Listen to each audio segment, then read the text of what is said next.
एक ऐसा अंतर्राष्ट्रीय ख्याति प्राप्त मानव जो गुरु प्रेरणा से पिछले 20 वर्षों से वानप्रस्थ जीवन जीते हुए 24 घंटे मानवता की सेवा में संलग्न है।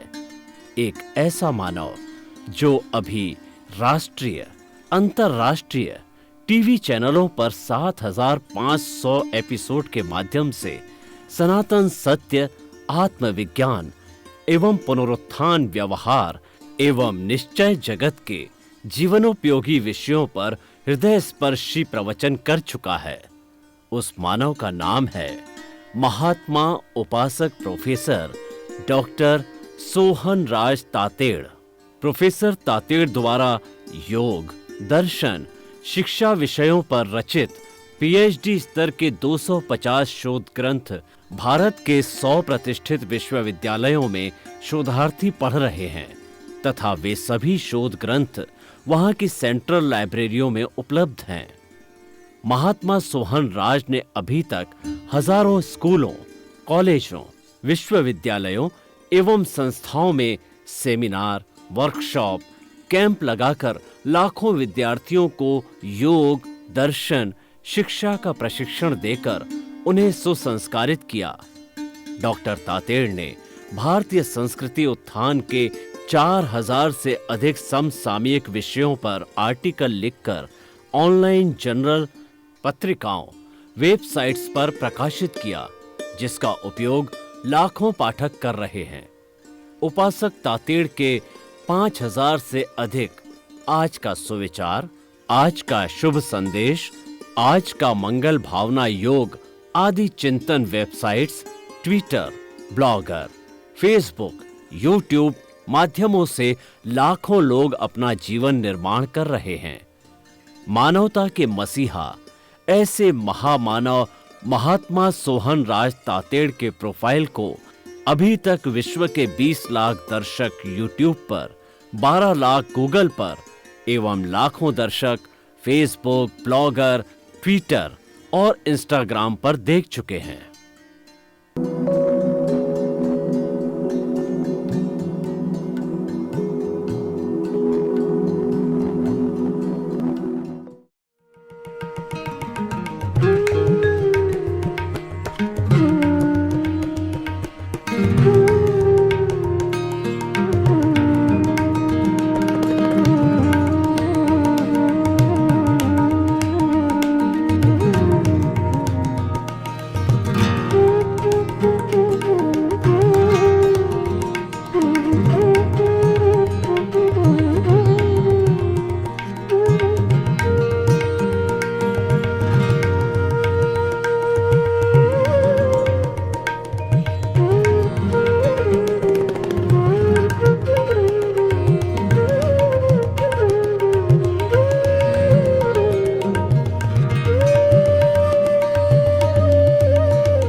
सुनिए, देखिए, समझिए सनातन सत्य।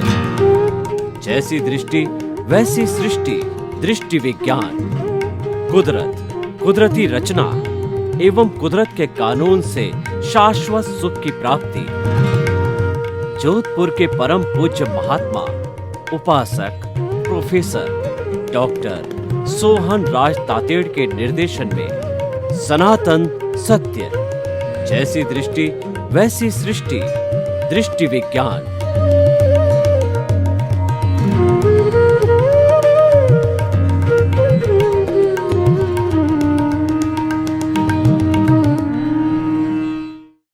भाई और बहनों, मातृशक्ति को नमन। स्टूडियो में आपका हार्दिक स्वागत, अभिनंदन, सत्कार है। आत्मविज्ञान, साइंस ऑफ द सोल कार्यक्रम के अंतर्गत हम आपको सही दृष्टि, सही सोच, राइट विजन, राइट थिंकिंग के तहत आपकी जो नकारात्मक सोच है, आपका जो गलत चिंतन है, आपकी जो गलत विचारधारा है, आप गलत दिशा में सोच रहे हैं, उसमें हम करेक्शन देते हैं। करेक्शन दे करके उसको सही करते हैं। आपकी मिथ्या दृष्टि को सम्यक दृष्टि कहते हैं। आपके रॉन्ग विजन को हम राइट विजन के अंदर बदल देते हैं। आपका जो नजरिया गलत है उसको हम सही नजरिया में बदलते हैं, हम आपको दृष्टि विज्ञान देते हैं। दृष्टि विज्ञान क्या होता है? जैसी दृष्टि वैसी सृष्टि, यानी आपकी जो दृष्टि गलत दिशा वाली है उसको राइट दिशा वाली दृष्टि हम बना देते हैं। ये सारा कार्य हम अलग अलग एपिसोड्स के माध्यम से करते हैं। प्रतिदिन नया नया एपिसोड, नया नया विषय आपको बताते हैं। तो आज को हमारा बहुत ही सुंदर विषय लेकर हम आपके सामने प्रस्तुत हो रहे हैं। आज हमारा विषय जो है वो संचित कर्म। भाई और बहनों, गीता के अंदर 3 तरह के कर्म बताए गए हैं। एक तो संचित कर्म, और दूसरा प्रारब्ध कर्म, और तीसरा क्रियमाण कर्म। एक एक करके हम इसका खुलासा करेंगे। तो आज संचित कर्म की हम बात करें। संचित का मतलब कलेक्टेड, इकट्ठा किया हुआ, कलेक्टिव। सारा हम जो जो संचय करते हैं वो सारा संचित कर्म कहलाता है। और ये संचित कर्म अनादि अनंत काल से चल रहा है। इसके बारे में क्या है? ये सारा कर्मों का पुलिंदा है। जो कार्बन शरीर है वह हमारी इस आत्मा के साथ में फेविकॉल की तरह लगा हुआ है। तभी हमको ये स्थूल शरीर मिला है और तभी हम जन्म जन्मांतर के अंदर घूमते हैं। तो एक बार उनके कई शिष्यों ने जो है भगवान महावीर को प्रश्न किया, हे प्रभु आप ये बताइए कि इस आत्मा के साथ के अंदर कर्म जो है ये कब से जुड़े हुए हैं? तो भगवान ने वापस प्रति प्रश्न किया कि आप बताइए कि पहले मुर्गी हुई या अंडा हुआ? तो भक्तगण चिंतन करते रहे कि अंडे बिना मुर्गी नहीं हो सकती, मुर्गे बिना अंडा नहीं हो सकता। तो वो सरेंडर हो गए, प्रभु आप ही बताइए, हम तो अज्ञानी हैं, हमको जानते नहीं। तो प्रभु ने कहा कि मैं भी कुछ नहीं जानता, इसलिए इसको पश्चानुपूर्वी मानो। अनादि अनंत काल से इन कर्मों का, इस लिंग शरीर का, इस कॉजल बॉडी का, इस कर्म शरीर का, एक सूक्ष्म शरीर का संपर्क है वो अनादि अनंत काल से चल रहा है। और इसी संपर्क के कारण जो है ये अलग अलग गतियां बनती है, नर गति, तिर्यंज गति, मनुष्य गति, देव गति, और कभी एकेंद्रिय, द्विंद्रिय, त्रियंद्रिय, चतुरेंद्रिय, पंचेंद्रिय, और हो सकता है मोक्ष में भी चला जाए। तो इस तरीके से जो है ये जीव घूमता रहता है, भ्रमण करता रहता है। 84 लाख जो है जीवा योनियां कही गई है जो भ्रमण करती है। तो क्योंकि हम संचित कर्म की बात कर रहे हैं तो जीवा योनियों को भी समझना जरूरी है, क्योंकि हर योनि के अपने अलग अलग कर्म होते हैं और उन संचित कर्मों के कारण ही ये जीवा योनियां मिलती है। मेन रीजन संचित कर्म है। तो वो 84 लाख जीवा योनियां कौन सी है वो भी एक बार समझ तो लीजिए। आप उसकी कैलकुलेशन करिए, उसको लिखिए। 7 लाख पृथ्वी का है, 7 लाख अप का है, 7 लाख तेजस का है, 7 लाख वायु का है, 10 लाख प्रत्येक वनस्पति का है, 14 लाख साधारण वनस्पति का है, 2 लाख बेन्द्रिय, 2 लाख त्रियंद्रिय, 2 लाख चतुरेंद्रिय, 4 लाख नारकी, 4 लाख देवता और 4 लाख तिर्यंच पंचेंद्रिय, 14 लाख मनुष्य की जाति, 4 गति, 84 लाख जीवा योनिया कुल है। और हमको सभी जीवा योनियों से क्षमा याचना करनी चाहिए, क्यों हमको पता नहीं है कि पूर्व भवों के अंदर हमने किस किस योनि के किस किस प्राणी के साथ में उनके शरीर बदलते रहते हैं, लेकिन आत्मा तो स्थायी है, वो अजर अमर है। तो उसकी शुद्ध आत्मा से क्षमा याचना करो कि जिन जिन से भी मैंने कष्ट दिया है, जिनको मैंने दोष देखे हैं, जिन किसी के प्रति मैंने जो अभिप्राय और जो है ओपिनियन दी है, किसी को कष्ट दिया है, तो मुझे क्षमा करो, क्षमा करो, क्षमा करो। तो ये हमारा जो संप्रेषण होता है भावना का, और ये प्रतिक्रमण का बहुत अच्छा तरीका है। इस संप्रेषण की भावना से हमारी आत्मा का शुद्धिकरण होता है। संचित कर्म जो होते हैं वो धीरे धीरे कम होते हैं, उसकी सफाई होती है। अब देखिए संचित कर्म कैसे बनते हैं कि पूर्व जन्म के अंदर, मैं आपको उदाहरण देना चाहता हूं कि पूर्व जन्म के अंदर मेरी आत्मा यशवंत राज के नाम से थी। तो यशवंत राज ने चार्जिंग किया, वो चार्जिंग कर से एक्यूमुलेशन किया। जो है वो चार्जिंग करने से एक्यूमुलेशन होता है, और चार्जिंग न करो तो एक्यूमुलेशन नहीं होता है। यानी हम कॉज डालेंगे तो नेक्स्ट बर्थ में उसका इफेक्ट आता है। तो कॉज डालने वाला यशवंत राज था, यानी उसने जो उसके यशवंत राज के साथ के अंदर जो उसका जो प्रारब्ध चल रहा था, उस प्रारब्ध के साथ में वो जुड़ गया, जुड़ करके उसने उसके साथ जुड़ के नए कॉज डाल दिए। तो ये जो नए कॉज डालना है ये एक संचय करना है। पूर्व जन्म में यशवंत राज ने ऐसे ऐसे कॉजेज डाल करके उनका संचय किया, तो इस जन्म के अंदर वो संचित द्रव्य कर्म मुझे मिले और वो भुगतना मेरे शरीर को होगा। सोहन राज रूपी पुतला ये उसको भुगतेगा और ये सोहन राज वापस संचय चालू करता है, एकोमुलेशन करता है। एकोमुलेशन क्या होता है कि हमारा जीवन पर्यंत, यानी मान लीजिए हमारी उम्र 70 वर्ष की है, तो 70 वर्ष के अंदर हम जितना जितना सुबह शाम 24 घंटे के अंदर किसी न किसी प्राणी के साथ में जितना जितना राग द्वेष करते हैं, जो ही हमने राग द्वेष किया, जो ही हमारा एक कॉज पड़ गया, दूसरा राग द्वेष किया, दूसरा कॉज बढ़ गया। इस तरीके से राग द्वेष करते रहने से ये कॉजल बॉडी खड़ी हो जाती है और ये कॉजल बॉडी दुख का कारण है और ये कॉजल बॉडी अज्ञान है, ये कॉजल बॉडी राग द्वेष है, ये कॉजल बॉडी मोह है और ये कॉजल बॉडी संचित कर्मों का पुलिंदा है। तो इस तरीके से कर्म संचित होते हैं। अब जो है ये संचित कर्म कैसे जो इकट्ठे होते हैं, तो मैं आपको बताना चाहता हूं कि ये चतुस्पर्शी है, ये चार स्पर्श वाले ही है। और दूसरा जो आंखों से दिखाई देता है, विज्ञान की लेबोरेटरी से दिखाई देता है, वो अष्ट स्पर्शी होता है। चतुस्पर्शी के लिए विज्ञान कहता है कि ये मासलेस पार्टिकल है। इसी कारण से भव भवांतर जन्म जन्मांतर के जो संचित कर्म है हमारे अचेतन मन में जुड़े हुए होते हैं। हमारे जो है वो अचेतन मन यानी हमारा जो ये कॉजल बॉडी है, लिंग शरीर है, और हमारा जो है वो सूक्ष्म शरीर है और कार्बन शरीर है, उसके अंदर संचित होते हैं और उसमें इकट्ठे होते हैं। उन इकट्ठे हुए कर्मों को ही संचित कहा जाता है, इकट्ठे होना। और ये संचय जो है ये हमारा जितना भी कॉजल बॉडी में काम करने वाला राग द्वेष जड़ तत्व है, वही जड़ तत्व को ताड़ता है, वही इसको खींचता है और खींच करके संचय कर लेता है। इकट्ठे करते जाना, जोड़ते जाना, बैलेंस बढ़ाते जाना, ये सारा संचित कर्म कहलाता है। और ये कर्म 8 तरह के होते हैं। कौन कौन से 8 तरह के होते हैं? ज्ञानावर्णीय, दर्शनावर्णीय, वेदनीय, मोहनीय, आयुष्य, नाम, गोत्र और अंतराय। इसमें से 4 जो कर्म होते हैं जो कि संचित किए जाते हैं, संचित हो जाते हैं, तो क्रियमाण होता है, पहले कर्म करते हैं और कर्म जो है करते ही वो जाकर के हमारे राग द्वेष के अकाउंट में जाके संचित हो जाता है। और कर्म जो है डिक्टेटर नहीं है, सर्वे सर्वा कर्म नहीं है, वो तो संचय हुआ।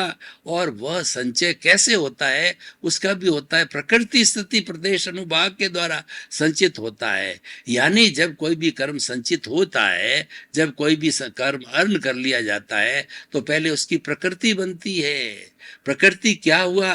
ज्ञानावर्णीय, दर्शनावर्णीय, वेदनीय, मोहनीय, आयुष्य, नाम, गोत्र, अंतरा। इसकी जो है 148 प्रकृतियां जो है ये प्रकृति हो गई। स्थिति, हर कर्म जब संचय किया जाता है वो कितने ड्यूरेशन तक आत्मा के साथ रहेगा? अधिक से अधिक दर्शन मोहनीय 70 करोड़ सागर तक रह सकता है। तो इस तरीके से ये इनकी अवधि होती है। प्रकृति, स्थिति, प्रदेश, मतलब कितनी क्वांटिटी के कर्म जो है हमने कॉज डाल करके हमने जो है वो कॉजल बॉडी के अंदर कितनी क्वांटिटी के कर्मों को मन इकट्ठा किया। प्रदेश है, अनुभाग का अर्थ होता है जब प्रारब्ध के अंदर आएगा तो वो किस तरीके का रस देगा, किस तरह का प्रभाव डालेगा। प्रभाव 3 तरह का होता है, एक तीव्र होता है, एक मध्यम होता है और मंद होता है। तो वो प्रभाव डालता है। तीव्र का मतलब है अगर हमारा वेदनीय कर्म उदय में आ गया है और किसी व्यक्ति को कैंसर है तो भयंकर वेदना देगा, ये तीव्र है। और दूसरा क्या है, किसी व्यक्ति के घाव है तो समय समय पर उसमें जो पस पड़ती है, वो पस जब है वो होती खट्टी होती तब दर्द होता है, बाकी समय में दर्द नहीं होता है। तो ये इसकी मध्यम स्थिति हो गई। और उसके बाद के अंदर जो है वो रस हो गया, मध्यम रस हो गया। और निम्न रस के अंदर क्या है कि कर्म ने थोड़ा सा जो है वो आदमी को भुगतान किया, थोड़ा सा उसको दुख दर्द हुआ और ठीक हो गया। जैसे कि हमारे कांटे का चुभना, कांटा जब चुभता है तो हमारे एक दर्द की अनुभूति होती है। ये हमारा जो है सूक्ष्म जो है कहना चाहिए अनुभाग है, सूक्ष्म रस है और वह जो है थोड़े समय के लिए होता है। तो भाई और बहनों, हम बात कर रहे हैं संचित कर्म की। ये संचित कर्म की दो कैटेगरी हमने बताई। जो चार जो संचित कर्म है वो आत्मा की घात करते हैं, और चार संचित कर्म है वो पुण्य पाप दोनों होते हैं, वो हर शरीर से जुड़े हुए हैं, क्योंकि एवरी टाइम नया नया शरीर आता है। जब तक कि आत्मा मुक्ति को नहीं जाता है तब तक आयुष्य के अधीन नया शरीर बनता है, पेड़ का, पौधे का, गाय का, भैंस का, ऊंट का, बैठ का, मनुष्य का, जैसा जैसा उसका कर्म किया होता है, संचित कर्म होता है, आयुष्य कर्म होता है, उसके अनुरूप मिलता है। तो ये जो है, जो घात करने वाले आज जो आत्मा की घात करते हैं वो ज्ञानावरणीय, दर्शनावरणीय, मोहनीय और अंतराय कर्म। अंतराय एक बाधा है। जब हमारा ज्ञानावरणीय, दर्शनावरणीय और मोहनीय कर्म टूट जाते हैं, समाप्त हो जाते हैं, तो बाधा समाप्त होती, निर्बाधा बन जाती है, तो वहाँ कोई अंतराय नहीं लगती है। और वैसे अंतराय जो लगती है, बाधा लगती है, उसके 8 कारण भी बताए गए हैं। वो कारण है कि आपके मद, 8 तरह के मद। कौन कौन से? तप का मद, ज्ञान का मद, ऐश्वर्य का मद, जाति का मद, कुल का मद, और जो है अपने ज्ञान का मद और तपस्या का मद। तो इस तरीके से ये मद होते हैं। इसी मद के कारण जो है ये अवरोध पैदा होते हैं, और मद के कारण जो है वह जो है जब जब ये मद जो समाप्त हो जाता है, हमारा अंतराय टूट जाती है, तो ज्ञानावरणीय, दर्शनावरणीय और मोहनीय अपने आप टूट जाते हैं। अंतराय टूटनी चाहिए, तो उसका भी समय होता है, ड्यूरेशन समाप्त होती है, अंतराय टूट जाती है, टूट करके वो कर्म झड़ जाता है, जिसको हम निर्जरा कहते हैं। तो भाई और बहनों, आत्मा की घात करने वाले ज्ञानावरणीय कर्म, दर्शनावरणीय कर्म, मोहनीय कर्म और अंतराय कर्म। ज्ञानावरणीय कर्म एक पट्टी के समान है। हमारे आंख पे पट्टी कैसे बांध देते हैं, उसी तरह से ज्ञान का आवरण आया हुआ आत्मा के ऊपर। और वह आवरण कैसा है? सूर्य के ऊपर सूर्य ग्रहण हुआ था अभी कुछ दिनों में, तो उसके ऊपर जो है हमारे बादल आकर के आच्छादित हो गए थे और सूर्य को ढक लिया था। एकदम कुछ समय तक जो है वो घंटा 2 घंटा अंधकार बना रहा, क्योंकि सूर्य को ढक लिया। उसी तरीके से जो है हमारे जो है इन सब को ढकने वाले, ये ज्ञान को ढकने वाला, दर्शन को मतलब श्रद्धा को ढकने वाला, और मोहनीय कर्म जो है यानी हमारा सुख की स्थिति है, शाश्वत सुख है, ब्लिश है, उसको रोक लेता है, व्यक्ति को आनंद की अनुभूति नहीं होने देता है। तो जब ये इसकी अंतराय टूटती तीनों की, तब जाकर के टूटती, जिसको क्षीण मोह कहा जाता है। और जब ये अंतराय पूरी टूट जाती है तो क्षीण मोह के अंतर्गत 12वें गुणस्थान के अंदर वह जीव पहुंच करके और वह क्षीण मोह हो जाता है, वीतरागी हो जाता है। और वीतराग बनने में और केवली बनने में सिर्फ अंतर मुहूर्त का डिफरेंस बाकी होता है। अंतर मुहूर्त का अर्थ होता है कम से कम एक समय और अधिक से अधिक 48 मिनट तक। तो ये पलक झपते ही समय निकल जाता है, और 48 मिनट में तो समय लगता ही है। तो अंतर मुहूर्त के समय के अंदर जो है ये कर्म जो है वो वहाँ पे रस देने लग जाते हैं। और अंतर मुहूर्त समाप्त होते ही जो हमारा जो क्षीण मोह गुण स्थान है वह जो है सहयोगी केवली बन जाता है, यानी वो भगवान स्वरूप हो जाता है, शरीरधारी भगवान बन जाता है। और वह निश्चित रूप से जो 48 मिनट के बाद में केवल ज्ञान को प्राप्त करेगा, और केवल ज्ञान को प्राप्त होने के बाद के अंदर वो जड़ की, चेतन की कोई अवस्था, भूत की, भविष्य की, वर्तमान की, उसे छिपी नहीं रहती, उसकी जानकारी में रहती है। तो भाई और बहनों, ज्ञानावरणीय, दर्शनावरणीय कर्म है। दर्शन यानी जो है हमारे श्रद्धा को ढकता है। ये 9 तरह के, इसका वर्गीकरण 9 तरह के होते हैं। तो हमें जो कारण ज्ञान के, ज्ञानावरणीय के, वही दर्शनावरणीय के कारण है।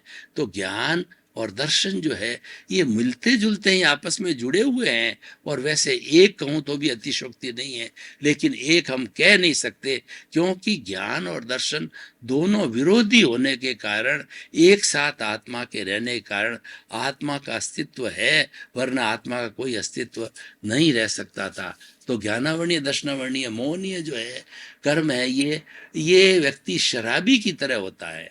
जो व्यक्ति मोहनीय कर्म से आच्छादित होता है वह एकदम जो है वो शराबी की तरह हो जाता है कि शराबी को कोई भान नहीं रहती, वो तो नाली में गिर जाता है, सड़क पर गिर जाता है और अपने घर आता है तो उसको पता नहीं है कि सामने मेरी बेटी है या बहन है या पत्नी है, तो किस तरीके से उसके साथ में सरोकार उसके साथ में व्यवहार करना चाहिए।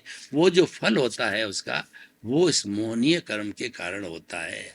और जो है हम अंतराय की बात मैं पहले कह चुका, अवरोध है, ये अवरोध टूटने से ही व्यक्ति जो है वो अवधि ज्ञान, मन प्रयोग ज्ञान और केवल ज्ञान को संपूर्ण रूप से प्राप्त कर सकता है। तो भाई और बहनों, हम बात कर रहे थे घाती कर्म की। इसी तरह से घाती कर्म, ये सब संचित कर्म है, ये संचय किए हैं और प्रारब्ध में आते हैं जब भी ये कोई तरह की तकलीफ देते हैं। प्रारब्ध में आए बिना ये तो संचय के अंदर पड़े रहते हैं और जब निश्चित समय आता है जो कार्बन शरीर जो है वो कार्बन शरीर खुला होता है और वो कार्बन शरीर खुल करके प्रारब्ध के अंदर आता है। तो ये सारा हमारा संचित कर्म की बात हुई। तो भाई और बहनों, अब संचित कर्म को हम ये सब इतना व्याख्या की है तो इसको जानने से हमको क्या फायदा है? फायदा ये है कि संचित कर्म का जब प्रारब्ध हो तो हमें करेक्शन देने की बात करनी चाहिए। हालांकि जो कुछ भी परिणाम है उसको हम बदल नहीं सकते हैं, पर हमें रिलेटिव पुरुषार्थ करना चाहिए कि उसमें से हम करेक्शन जितना दे सकें बड़ी पोलाइटली के हिसाब से वो हमें करेक्शन देना चाहिए, ताकि उसके अंदर कुछ न कुछ सुधार हो सके। व्यक्ति को जो भोग है उसमें जो है सुख और दुख की अनुभूति है वो कम हो जाए।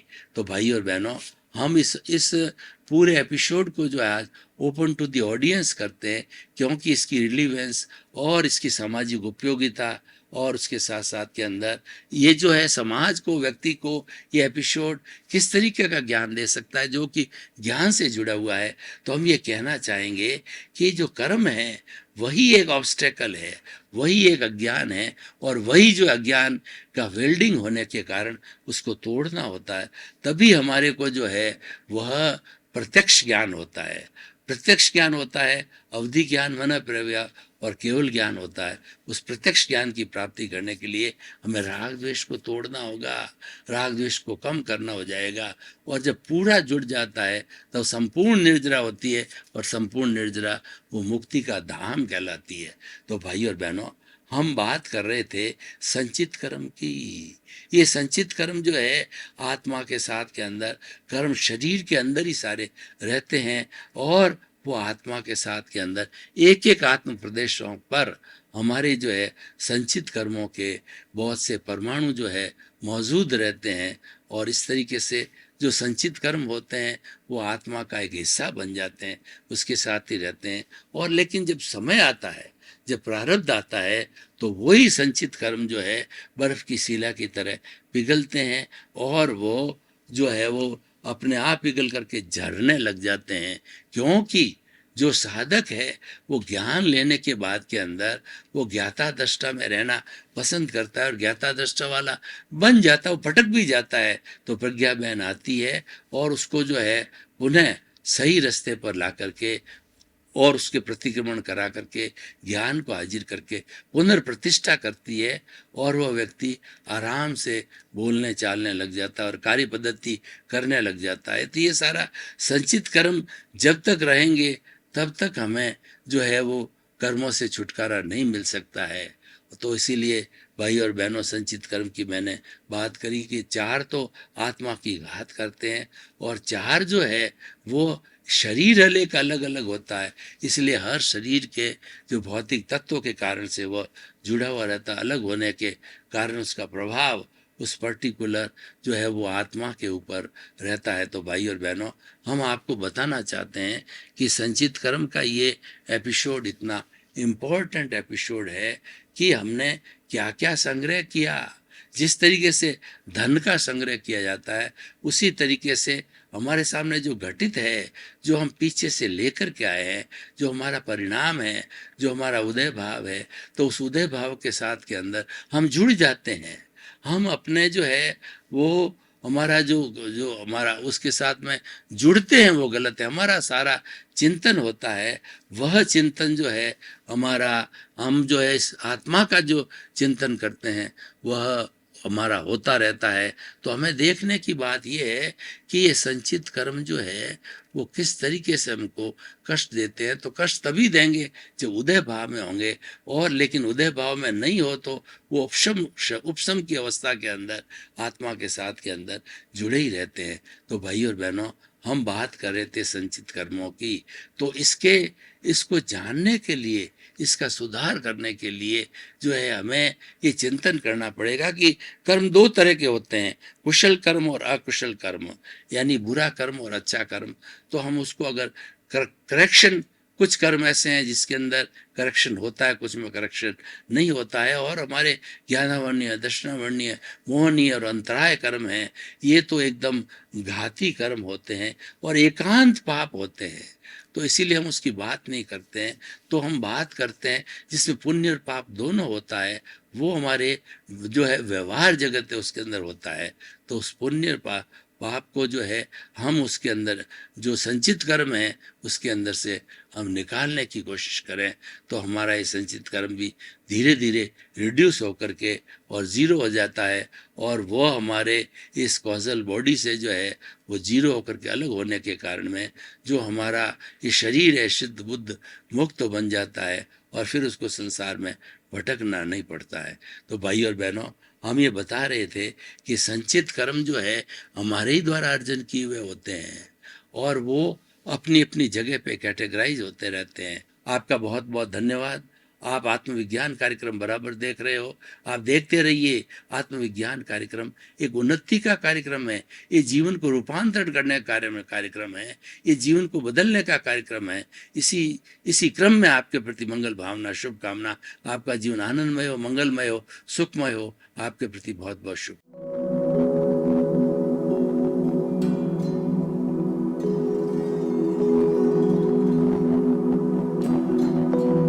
एक ऐसा अंतर्राष्ट्रीय ख्याति प्राप्त मानव जो गुरु प्रेरणा से पिछले 20 वर्षों से वानप्रस्थ जीवन जीते हुए 24 घंटे मानवता की सेवा में संलग्न है। एक ऐसा मानव जो अभी राष्ट्रीय, अंतर्राष्ट्रीय टीवी चैनलों पर 7,500 एपिसोड के माध्यम से सनातन सत्य, आत्मविज्ञान एवं पुनरुत्थान, व्यवहार एवं निश्चय जगत के जीवनोपयोगी विषयों पर हृदय स्पर्शी प्रवचन कर चुका है। उस मानव का नाम है महात्मा उपासक प्रोफेसर डॉक्टर सोहन राज तातेड़। प्रोफेसर तातेड़ द्वारा योग, दर्शन, शिक्षा विषयों पर रचित पीएचडी स्तर के 250 शोध ग्रंथ भारत के 100 प्रतिष्ठित विश्वविद्यालयों में शोधार्थी पढ़ रहे हैं, तथा वे सभी शोध ग्रंथ वहां की सेंट्रल लाइब्रेरियों में उपलब्ध हैं। महात्मा सोहन राज ने अभी तक हजारों स्कूलों, कॉलेजों, विश्वविद्यालयों एवं संस्थाओं में सेमिनार, वर्कशॉप, कैंप लगाकर लाखों विद्यार्थियों को योग, दर्शन, शिक्षा का प्रशिक्षण देकर उन्हें सुसंस्कारित किया। डॉक्टर तातेड़ ने भारतीय संस्कृति उत्थान के 4000 से अधिक समसामयिक विषयों पर आर्टिकल लिखकर ऑनलाइन जर्नल, पत्रिकाओं, वेबसाइट्स पर प्रकाशित किया, जिसका उपयोग लाखों पाठक कर रहे हैं। उपासक तातेड़ के 5000 से अधिक आज का सुविचार, आज का शुभ संदेश, आज का मंगल भावना योग आदि चिंतन websites, Twitter, blogger, Facebook, YouTube माध्यमों से लाखों लोग अपना जीवन निर्माण कर रहे हैं। मानवता के मसीहा ऐसे महामानव महात्मा सोहन राज तातेड़ के प्रोफाइल को अभी तक विश्व के 20 लाख दर्शक यूट्यूब पर, 12 लाख गूगल पर एवं लाखों दर्शक फेसबुक, ब्लॉगर, ट्विटर और इंस्टाग्राम पर देख चुके हैं।